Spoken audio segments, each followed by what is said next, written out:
கடையில ஃப்ரெஷ் பெரிய நெல்லிக்காய பாத்தீங்கன்னா வாங்கிக்கங்க. ஏன்னா நோய் எதிர்ப்பு சக்தி அதிகம் தரும், முடிக்கு ரொம்ப நல்லது. இன்னைக்கு நெல்லிக்காய் தொக்கு வீட்லயே எப்படி செய்யலாம்னு பார்க்கலாம்.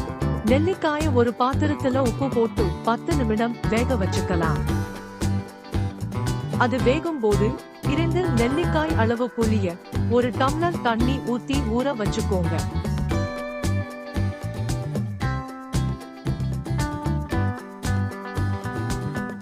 இப்ப நெல்லிக்காய் வேகும் போது விரிசல் விடும். இது கரெக்டான பதம்.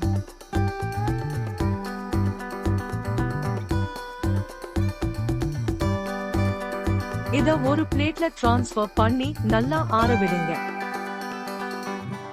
இப்ப ஒரு பேன்ல 1 ஸ்பூன் வர மல்லி, 1 ஸ்பூன் சீரகம், 1/2 ஸ்பூன் வெந்தயம் எண்ணெய் இல்லாம வறுத்துக்கோங்க. நல்லா ஆற வைங்க.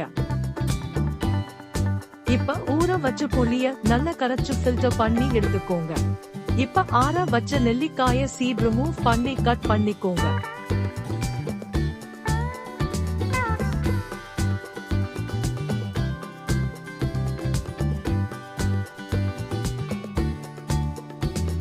ஆற வச்ச வறுத்தத மிக்ஸில பொடி பண்ணிக்கோங்க. இப்ப நெல்லிக்காய மிக்ஸில கொரன்னு அரைச்சுக்கோங்க. இப்ப ஒரு பேன்ல நல்லெண்ணெய் கொஞ்சம் நிறையாவே ஊத்திக்கோங்க. எண்ணெய் சூடானதும் 1 ஸ்பூன் கடுகு, 2 ஸ்பூன் உளுத்தம்பருப்பு, 4 வர மிளகாய் போடுங்க. கடுகு பொரிஞ்சதும் கொஞ்சம் கறிவேப்பிலை சேருங்க.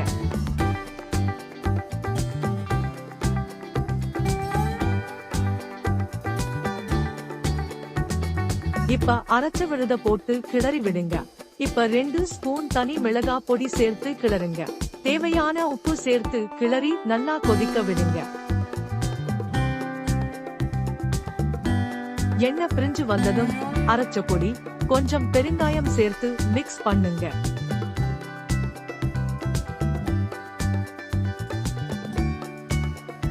இப்ப இன்னொரு கொதி விடுங்க. இப்ப இன்னும் 2 ஸ்பூன் நல்லெண்ணெய் ஊத்தி கிளறி விடுங்க.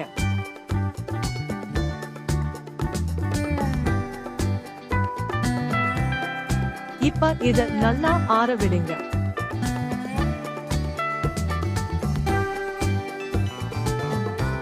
இதன ஒரு பாட்டில்ல ஸ்டோர் பண்ணிக்கோங்க. ஃப்ரிட்ஜ்ல வச்சா 1 வீக் வரைக்கும் வச்சு சாப்பிடலாம். ட்ரை பண்ணிட்டு கமெண்ட்ல சொல்லுங்க. எங்க சேனலை சப்ஸ்கிரைப் பண்ணி சப்போர்ட் பண்ணுங்க ப்ளீஸ்.